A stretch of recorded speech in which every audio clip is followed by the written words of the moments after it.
My guest today on Tales from the Jazz Side is guitarist, composer, teacher, Jay Azzolina. Hey, Jay. Hi. Thank you so much for being a guest today. Yes, thank you for coming to my house. It's a beautiful house. It's exciting. Hastings on the Hudson. Should I be saying that to people or no? Sure, why not? Okay, well, you and I met back in '93. That was my first time on tour with Michael on the Dragonfly Summer Tour. Right. Now, were you was that the first time you were playing with Michael, or were you on the show before that? I mean, doing a tour before that? Jeez, boy. This is tough, man. This is tough. Let me get my date book out from 1992. I think that was probably the first. Maybe there was something before that, but no, I think that was it. Dragonfly, yeah. Yeah, because that was the first one from that. Now, how did you get that gig? Do you remember? You know, I think we were both at the same audition on that day. We were. So it was in the city somewhere. I can't remember I think where. on 11th Avenue.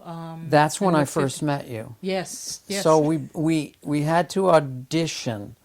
I don't know if people audition for gigs anymore. Yeah.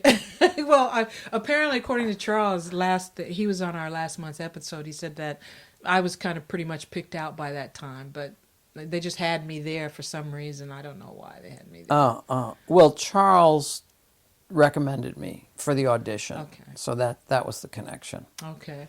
Yeah. And do you remember that when Sonny Abelardo was passing out the booklets and he was saying, "Okay, cats, the first gig is going to be in Aruba," and I looked over at you and I said, "What's going on?" And you said, "Oh, you're on the Michael Franks tour." Do you remember that? No. No, you don't.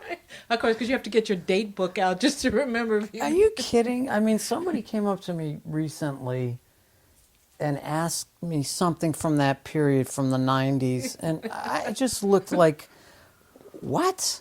I don't remember that gig, or I don't remember that, or I don't ever remember being in that city. It's bizarre. Yeah, well, that's our memory. You know I had a crush on you back then, didn't you? Did you know that? Yeah, I just had like a little crush on you. I was like, oh, the little redheaded kid. The guitar player, he's just so cute. Yeah.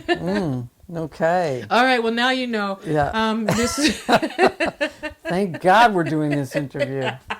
Okay, so anyway, you started, according to your biography, you started on trumpet and piano, and then you moved to guitar, right? And that your father owned a music store. Right. Now, how did that, were you just like running around in your father's shop? Kind of. Playing different things? I started on trumpet probably at 6 or 7. My dad was a trumpet player.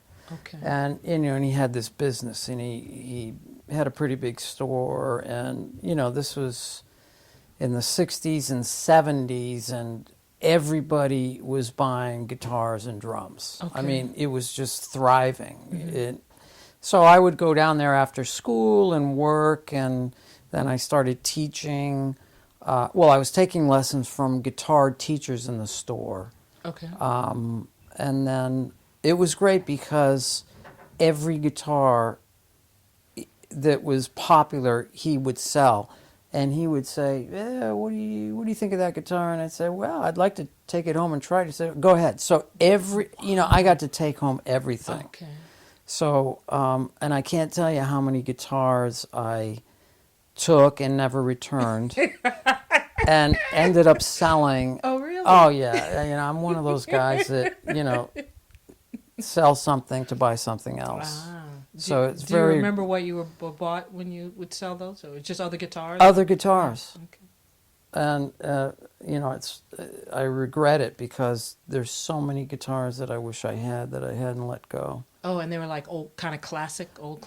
Yeah. Well, they weren't old at that point in time, but right. if I had kept them, they would have been worth a fortune. But still, there were a couple of guitars that, played great, sounded great, but for whatever reason, I thought, well, I should check this out and get this guitar. And I wouldn't keep what I had. Like I said, I would sell it because, when I was in college and stuff, I wasn't making that much money working, and, I had to sell to buy. Right. Well, did your father know you kept a lot of those? Oh, yeah. He was cool with that. Was cool he was very generous, yeah. Yeah. Okay, well, now you play with lots of singers, and like in addition to playing with Michael, and this is in your bio. You could be Right. correct us if we're wrong. Donna Summers, Yeah. Carly Simon, Rickie Lee Jones, Manhattan Transfers, right? Right. And of Right. course the amazing Sheila Jordan, right? Yes. Now, I think we started this conversation a little bit upstairs, but not a lot of musicians like playing with singers. And do you have any kind of insight as to why that might be, besides the singers' jokes, those jokes? Well, because you are accompanying them. I mean, that's the gig, Okay. and it's not that. I mean, I enjoy working with singers for that reason, to really hone in on the best way to accompany, to make them sound good, to be creative but not too creative so it throws them off. Yeah. And that can happen, especially with jazz musicians. I mean, you have a lot of knowledge about harmony, and if you go too crazy substituting chords and stuff, it can be inappropriate and bothersome to the singer. So it's kind of a fine line to, like I said, be creative and yet not step over the line. Right, right. So, and every singer is different too. I mean, I worked with a famous singer and we were recording. It was actually a TV show. Okay. And she just stopped. We were rehearsing before the recording. She just stopped and she looked at me and she said, "It's all about me." Oh, really? That was it. Really? Yeah, I can't tell you who it was, but That's okay. You'll come out in the book. so that of course that became a title of a song for my next record. Really? Oh Really? yeah, it's all about me. Actually, there's it's all about me and it's all about you. That Okay. was the other song that I wrote. Okay. So like So a mirror. That's what that was really about. That was kind of the driving thing under that. Oh yeah, and it really stunned me. And I didn't think I was stepping over the line, but I Right. guess I was. Right. So it depends on the singer too. Yeah. You know. Yeah. That's very Like someone interesting. like Sheila Jordan loves that for you Yes. to, just go off and, stay within, the solar system, but you can still take a lot of liberties. Yeah. But other singers, it's not cool. It's more, you have to be more where they can recognize where they are in a song, perhaps. Yeah. And like she said, it's all about me. Don't shine too much. Wow. Wow. Well, I know people have asked me, and that's actually an interesting point you make, because a lot of people have asked me, when are you going to record with a guitarist? Because I've not done that yet. I've played with guitarists, but not really. And I love guitar players, but they're more older school cats like Wes Montgomery and Charlie Christian, Grant Green, Django, right? Joe Pass. I mean, his stuff with Ella is amazing. Paco de Lucia. But I think that when jazz expanded and it went into jazz fusion, moved into jazz, I kind of got disconnected from guitarists. And I think a lot of that, when you were talking earlier, is because I felt it was really it became less of a cooperative effort and more of who is shining or whatever. But anyway, when we were out playing with Michael, and you would do your time would come for your solos and everything, and I'd be standing on the side, and one of the things that really was amazing to me was that you presented the guitar in your solos to me in a way that helped me understand, the potential of the sound of the guitar and what you could actually create out of it. But it was more like an honest movement, toward this truth and this expression, and it was a passion there. And it really helped me see that it isn't really the instrument per se, but it's actually the person playing the instrument, and how their desire to move toward this truth and purity, that's what's really reflected. And oddly enough, that altered the way I perceived fusion jazz guitar from the original, just because your solos were so, and still are, unique and very. It's just so sensitive. I've always loved your playing, and I won't go on and on and on and embarrass you, because I promise people that I don't do that. But Plus, you had a crush on me. and I had a crush on you on top of it, so it was just imagine? like, oh my God, it was like, oh my God, he's playing a solo, and so it really did, and I think the crush helped me really move past that, to let go of some of the restricted views that I had about what was possible. Well, I think, I mean, what you're saying about the honesty, I think that's what every musician strives towards. I mean, I can't, a lot of musicians, there's so many different approaches to playing music. Some people focus on technique, some people focus on, I want to sound like this person exclusively. Some people focus on some inner recognition of what they're trying to present. It's more, getting in touch with yourself.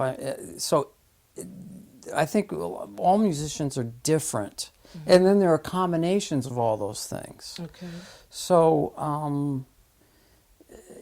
I mean, the musicians that I listen to and I like are the ones that are really telling a story in their own way, not the way someone else told it. Mm-hmm. And it's really hard to do. Yes. Because so much has been covered since jazz began, since Louis Armstrong, really. Mm-hmm. So much has been expressed, and in a way it's a regurgitation. I mean, it's very hard to come up with an original way of playing, an original way of phrasing, but I think that's what, that's the essence of it for me anyway, and I think for a lot of musicians. And so I don't know. I kind of lost track of where I was going. Well, what I wanted to, you were talking about,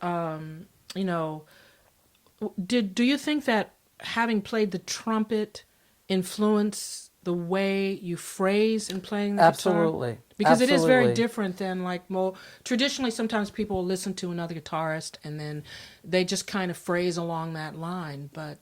It has, I'm sure, but I don't know how. Okay. I have no idea how, but I'm sure it has an influence. And I'm sure listening, for everyone, when you're first exposed to music, that first experience of being really moved by something, that has a profound impact on you. Yeah.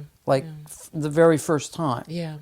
And I can remember those experiences. I can remember my father taking me on gigs, when I was just learning guitar and totally learning songs by ear. Okay. He there were no charts or anything. He would play like club dates, we used to call them. Yeah. Or they're still called club dates or casuals in Connecticut. And he'd say, just listen, see if you can pick up the tune. And that's what I did. Wow. So, he'd play Gershwin tunes or whatever he was playing, and I had no idea. I just used my ear to try to figure out what the harmony was and stuff, and then just play by ear. Wow. So it wasn't until later that I started really reading. Okay. And getting into it from that point of view. But initially, it was all playing by ear. And like I said, those first experiences are really, have an impact. Oh, absolutely. That's when the emotional thing connects to the experience, and it's marked. It marks into you, into your whole being. Yeah. And so it's like having a lens, a colored lens, and so everything you see now is colored by that experience, right? Or whatever you perceive, or right, a play right. is always covered. And being exposed to different things at an early age. Like I can remember going to see the Rolling Stones in high school. Oh wow! And that was an experience that had a real impact. And I remember It was an outdoor concert, and I was in the very front row. Wow. Because actually, my father sold tickets. Oh, I was going to And ask you. he sold a ton of tickets, so they gave him seats, the promoter. And, that was an experience. And, I think it had an impact on me, hearing that kind of music and seeing it. But also, maybe a year or two later, when I was still in high school, I went to see Miles Davis. Oh. Now, that had a really deep, profound experience on me, which kind of, I think, pointed the needle in the direction of jazz. Okay. I dug seeing the Stones, and I liked that music, and I played that music as a kid. But when I saw Miles, I was like in awe. Yeah. The whole thing just blew my mind, and I didn't understand it at that point in time. I just walked out of there with my buddy, and I said, man, I don't understand that music. I don't know what the hell they were doing, but I loved it. I want to learn it. I want to study it. Yeah. And I think that experience. I think I was driving. I remember driving to Smith College. It was at Smith College up in Massachusetts. Yeah. And so I was probably a junior. Okay. Because we drove up there, and I remember I was sitting right next to the sound guy. The guy was, up in the balcony, sitting right next to him. And I'll never forget, I saw the promoter come over to give the sound guy the check for the gig, Miles's check. Yeah. And I kind of looked at it. And then you said, I don't know if I want to be a jazz musician. Yeah, no, it was surprisingly low. Yeah, hello. Yeah, I was. That's what I'm saying. You should have immediately said, "Let me get into the Rolling Stones." It was $5,000. Wow. Around what year was that, though? This was in the 70s, early 70s. Yeah, that's not a lot. Or late 60s. Yeah. Yeah. And, it was Jack DeJohnette, and I think Dave Holland, Keith Jarrett. Oh, wow. Yeah. Wow. And it wasn't the fusion thing. I forget what stuff they played, but what I really remember was they took a break. Okay. And Keith picked up a tambourine. He was playing tambourine in the tune before the break. Okay. So Miles ended it, and he kept playing. Oh. The tambourine. Okay. And everybody walked off stage, and he played a tambourine solo for 15 minutes by himself. And then finally somebody came and said, we're on a break. And I said, wow, this is insane. Wow. Yeah, it was great. It was musical too. It was It was amazing. Yeah. Wow. It was amazing. No one's ever told me that this cat played tambourine. No one's ever said that. Yeah. I mean, Yeah, Keith. Okay, well, speaking of all these great musicians, Michael Urbaniak. I could never pronounce his name. Herbie Mann, Jaco Pastorius, Kenny Werner. Yeah. Rob McClure. Yeah. All these different types of, different range of musicians and their approach. And of course, you were known, a lot of people know you from your Spyro Gyra days, with the jazz fusion guitar, right? Now, you moved through all these different phases. I think at one point they were talking about acoustic jazz with John Patitucci. So how did that progression come about? Was it based on this type of your experience with that Miles Davis, or was it way after that, or that you kind of moved more from fusion to more acoustic? I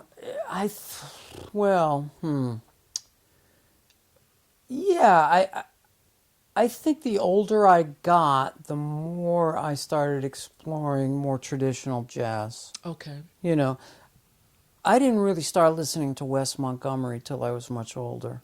Oh, interesting. So, and Grant Green, Wes Montgomery, Joe Pass, Kenny Burrell. Yeah. When I was in college, I was listening to Mahavishnu. McLaughlin and Tony Williams' Lifetime and Bitches Brew and stuff like that. Okay. Not so much traditional jazz. So, it didn't happen till later. Oh, interesting. Yeah. It's like the reverse for me.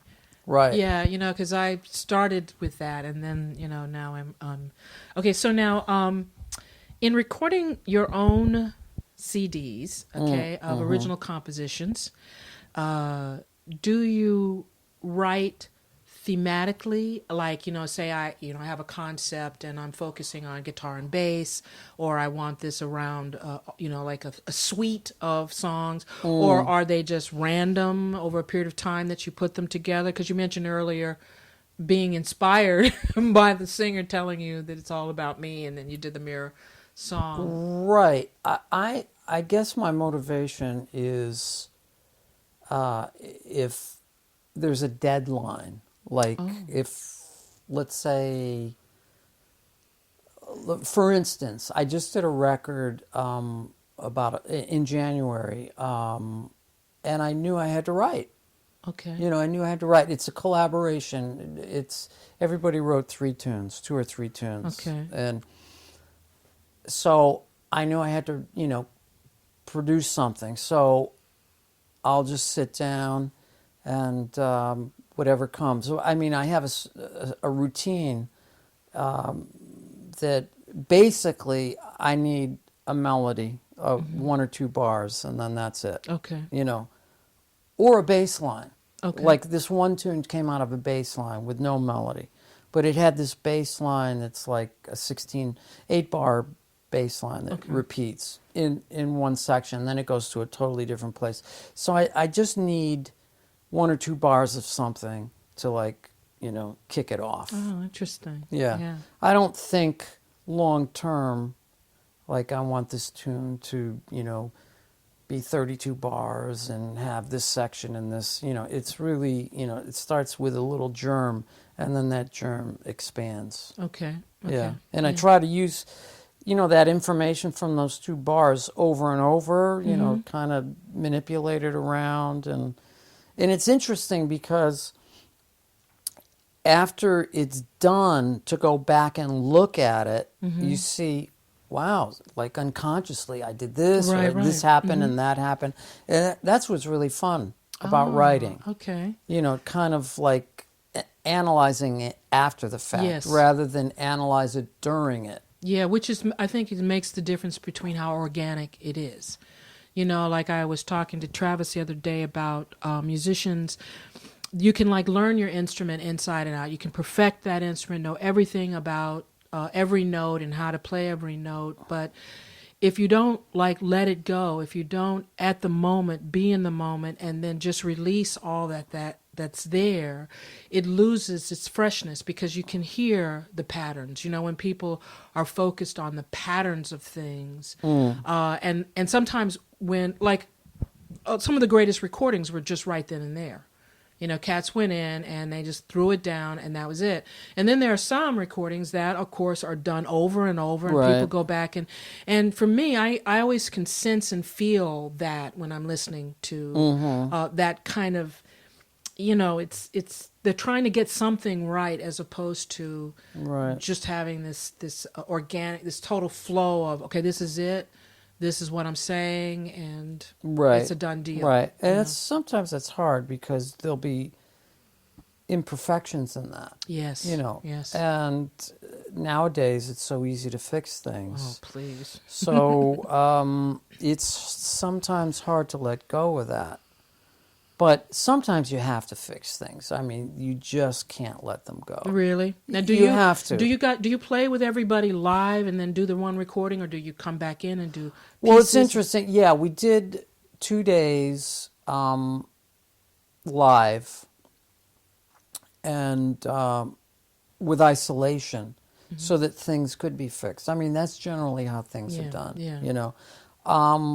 And like I said, you try not to go in and redo things unless you have to. If you're playing a melody with a sax player and you hit a note, you have to fix it. Punch that in. But fixing every little mistake in a solo is, that's probably not the best way to go about recording it. Yeah. Now, do you? How do you? What's the process that you use to choose who you're going to have on your CDs, like who you want to work with? Do they vary based on the project or the feel? Yeah. It's like, for instance, this latest recording. I didn't know two of the guys in the band at all, but I've been playing with Adam Nussbaum for years and years. Yeah. And he was in Europe. I think he was in Italy, and he said, "Man, I worked with this bass player from Rhode Island that sounds incredible, and he's got this sax player he uses. We should try to do something." And I said, "Fine," because I'm up in Rhode Island a lot anyway, because we have a house up there. And so I forget who booked this gig, but this gig was booked for this quartet, and we had never played at this place called The Spot in Providence, which is pretty much a rock club, but occasionally they have other stuff. Okay. So we did the gig, and I had written some of this new stuff, and everybody wrote. So we were doing the gig and reading. I mean, it was like one of those kind of gigs. Kind of, really. Oh, yeah. Now, what are we doing here kind of thing? But there was a guy in the audience who owns this record company. And after the gig, he said, "I want to record you guys." Wow. So it was crazy, I mean, that happens, but I haven't heard of that happening in a long time. In a long time, It's like, I want to record you, I'm going to pay for it, blah, blah, blah. So that's what happens. Oh, wow. And this is a guy, all the cats are going to run up to Providence now. And try I'm not saying anything. Don't say else. the name of the club. Now, that's a new one, a new project you're working on. Yeah, it's not going to be out until probably August or September. Okay, but you finished Local Dialect. Yes. That's getting like amazing reviews. Really? Yeah. Well, it's old. Yeah, but still, I was looking online around it, and that was a kind of a culmination of all of your experience of. Well, that of was just a playing cathartic. That was, my wife had just passed, and I was down here in this basement like 8-9 hours at a stretch. Okay. That's all I did was come down here and write. Okay. It was like being in a black hole. I just remember time didn't have any value. I could be down here for 7 hours and it felt like 20 minutes. So that's how that came about. And at the time, I was just writing everything on the computer. I wasn't using a pencil and paper. And, I was into doing that, learning how to, manipulate things through the computer and write. And so that's how that whole thing came about. But that was, you talk about eclectic. I mean, there's so many different types of music on that. I mean, it's all my music, but in terms of feels and grooves, it's great. It's all over the place, and maybe it works and maybe it doesn't work, but it did matter. That's what I wanted to do at that point in time. Yeah, and how did you get the name Local Dialect? I don't know, it just came to me. Yeah, it's a great name. It really is because it is all the different ways one can communicate. And tell your story or tell how you feel, and it's local because it's you. Yeah. So yeah. It really is. It's a great title. Oh, thanks. Yeah. Yeah. So we're talking about basements, right? Yeah. And we are in a basement right now. So we don't have to walk down into the basement with me. But since we're already here, are you ready to stay with me here in the basement? Yes. For a minute? Yes. Okay. All right. These are the 3 questions I always ask. Musicians for the show, because the show is, around things that are scary. Right. Okay, so now, first question. What is the scariest subject in any medium? This can be a painting, a photograph, a book, movie, TV show, radio broadcast, dreams, real life, something outside of music. People like we're afraid of Ebola, and other people are, and just any type of what is the scariest subject that you've encountered that kind of scares you? Well, I mean, the first thing that comes to my mind is a total current event. The German airline that went down. Oh yeah. With the actions of the co-pilot. I mean, that is the most horrific thing. I mean, yes, there are other things that could happen, but in terms of what has just recently happened, people are taking a flight, basically a commuter flight. It was an hour and a half flight or 2 hours, and this guy from out of the blue just takes the plane down. Wow. Yeah, that's right. It's just, it's hard to comprehend. Yeah. And you fly a lot. You know, I used to. I haven't been flying that much lately. But, yeah, I mean, you think about your own, experience flying, and then you have tons of friends that fly a lot, I fly a lot, so, that's pretty scary. Yeah. Okay. All right. So now the second one is tell us about someone you have worked with who was a little frightening to you, but in a good way. Do I have to mention the name? You don't have to. You can, but it's a good way, so it's not like it's a bad thing. You're not really, saying anything bad about them. Repeat that question. Okay. For $200, yes. Tell us about someone you have worked with who was a little frightening to you, but in a good way.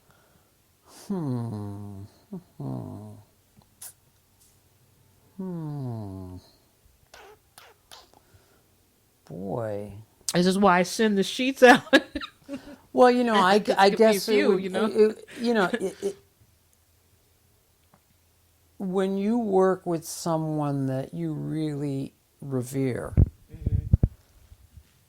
and it doesn't happen that often. I mean, most of the gigs that I do are with people that I've played with a lot, but you do get a call from blah blah blah. Could you do this? Or so I've had experiences where I've played with some of my idols. Okay. And the people that I look up to, that I put up there on the pedestal, they all have an intensity about them. Yes.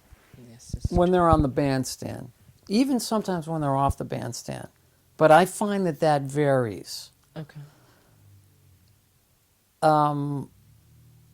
So when you're on the bandstand, you sense that intensity, and it can be frightening.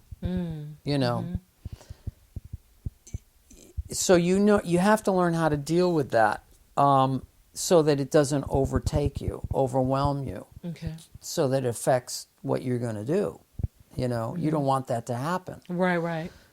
So how do you do that? Yes. You just have to forget about it. Okay. You acknowledge it, you see it, you perceive it, but then you have to let go of it. Otherwise, you'll be handcuffed up there. Yeah.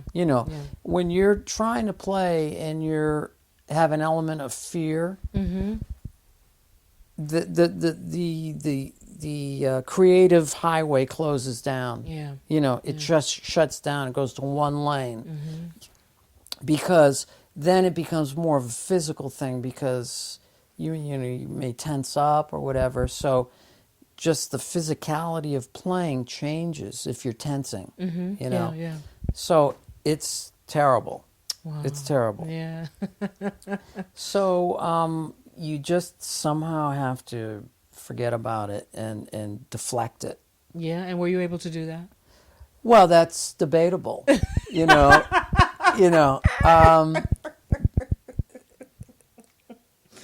It's debatable. Well, it's hard to be subjective when you're in a situation. Yeah. Like a high stakes situation. Yeah. You're playing with Mike Brecker. Yeah. So yeah, I mean, and the guys, like somebody like that is it's great. Yeah. It's great. And that's the other thing you have to realize, that if you're in that situation, even though it's there's a lot going on, you're processing and you may be afraid and you sense this intensity, the beauty of the experience has to trump Yeah. all the fear. Yeah. You have to say, oh man, this is incredible. Listen to what this guy is putting down. Yeah. Yeah. And, you want to participate in the best way that you can while that's going on. So, yeah. And sometimes you're successful and sometimes you're not. Yeah. So, what are you going to do? Right. That's actually a great answer. Okay, so is our last one. Mm-hmm. What is the scariest thing that has ever happened to you while performing live? Okay. Would recording qualify? You could actually include a recording, but it's also I thought about this. Yeah. Okay. Well, the thing that freaked me out the recording is great, most. and live too if you have one on that too. Okay. Well, the recording. There's a luthier guitar builder, Ken Parker, Okay. who I was working with for a while. This was probably about 8 years ago. And he makes art. He makes tons of different guitars. Rock guitars, but he makes an archtop jazz guitar too. And he had just finished designing this guitar, and I think it takes him at least 6 to 8 months just to build one.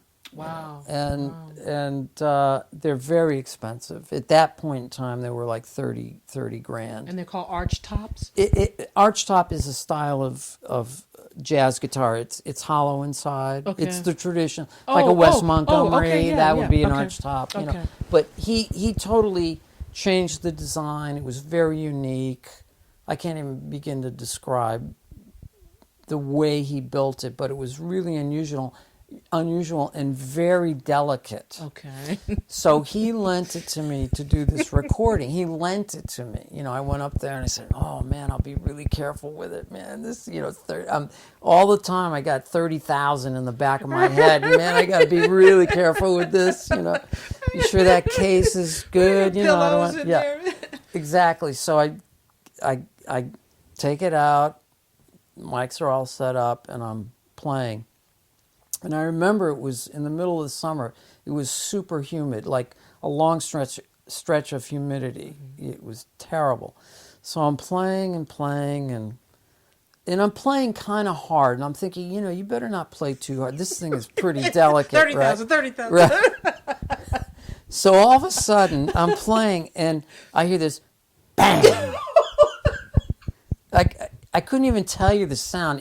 It was just a crazy sound, like all the strings just popped, kind of sound. Right. And I looked down, and the bridge had broken, and the seam of the guitar came out. In other words, the glue just separated, and the whole top of the guitar came off.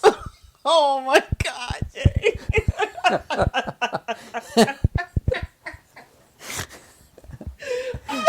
It was terrible, man. Oh, what did you do? I just looked at it. I remember just looking at it for at least 5 minutes, like with my mouth open and like really, but I had a panic attack. I was like, what the hell? I had a panic attack. So after I finally composed myself, I got on the phone and I called him.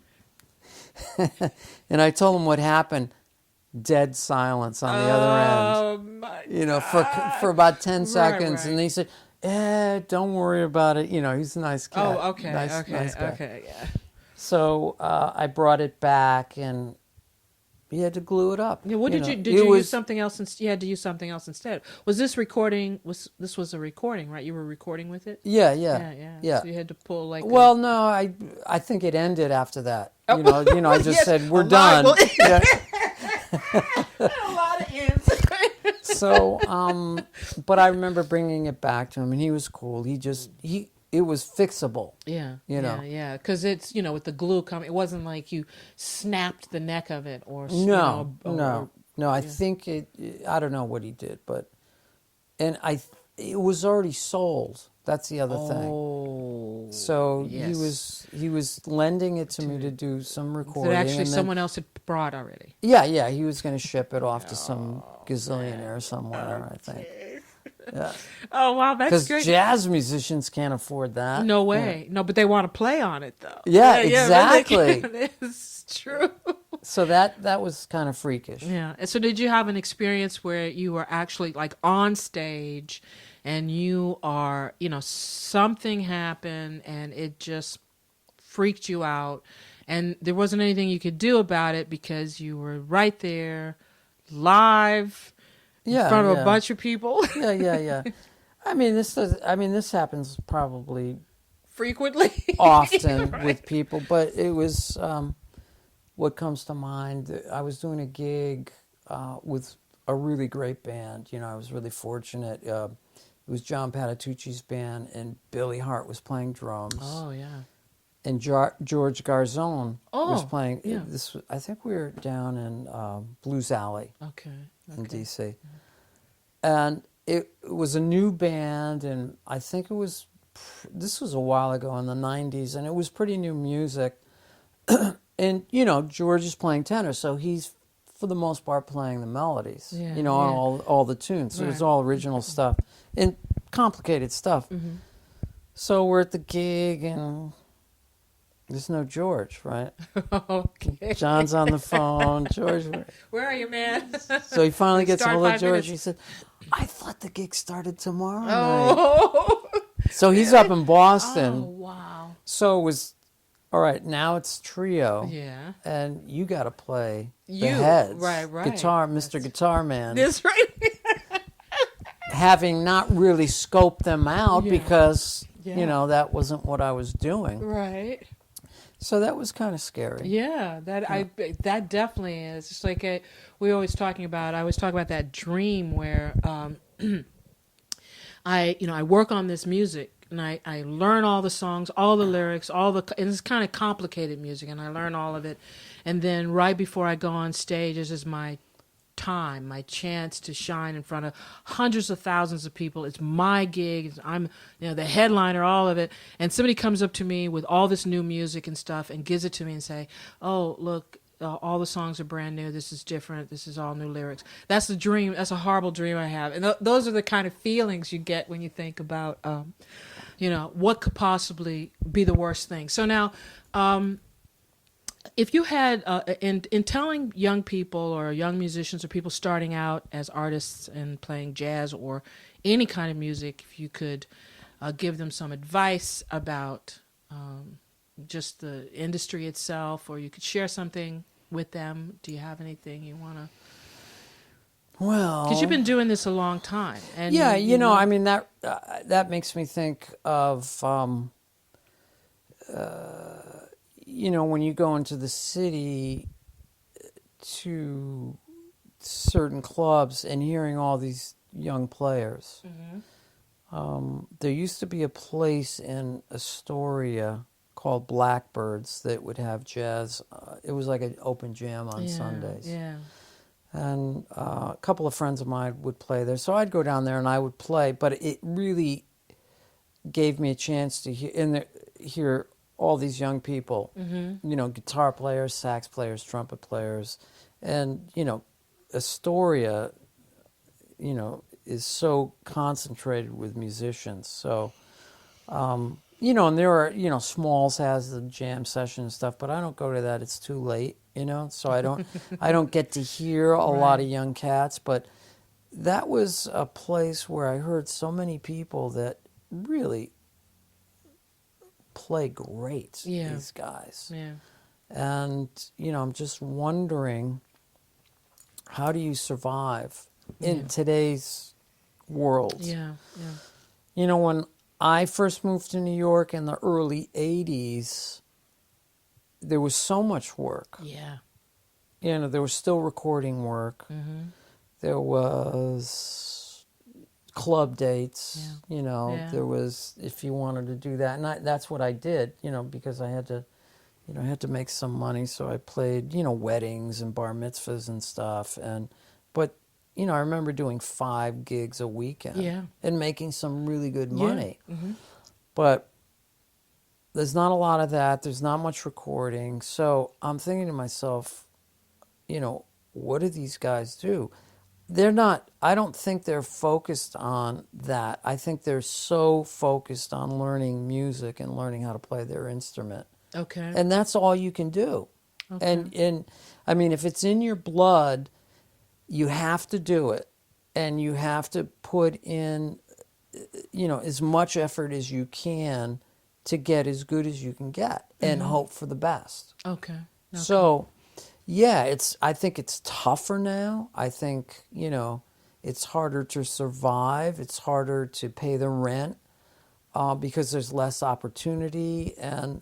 But that doesn't matter. I mean, if it's something you have to do, you have to do it. Yeah. And you just have to, make the best attempt, stab at it and see what happens. And then switch gears if you have to. Right, if it doesn't, or leave New York. I mean, New York, like I said, everybody is here. Everybody comes here. You don't have to stay here to play jazz. You can go back to Cleveland or back, and see what you can muster up there. But, yeah, you have to do it. And hope for the best and be positive about it. Yeah. And it's hard because you have to really have a lot of confidence in yourself and faith in yourself. Mm-hmm. And sometimes that's difficult, to maintain that. Yeah. Yeah, that's very true. So, you get into a network and you have people that support you and, Yeah, just get out there and meet people and stick with it. Really make and don't stay in the closet too long, practicing. Yes, okay. You have to get I mean, I did that for way too long. Oh, really? Just more, in the basement, right? Practicing and I'm not good enough to get out there and do this or that.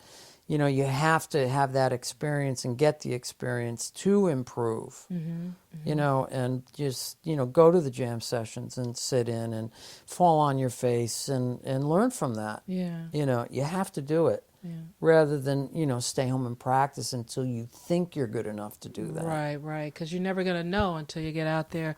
You don't know if you can ski or skate until you get up there and really, Wow, that's great. Well, thank you so much, Jay, for doing the show. This was fun. It was fun, right? Very much. Yeah, and I didn't do all the talking, right? 80%, but that's fine. It's your show. I didn't do 80%. Okay, but anyway, I got to have you back, especially when you do the new album comes out. Right. Or CD now. Yeah. Okay, well, that wraps it up for us on Tales from the Jazz Side.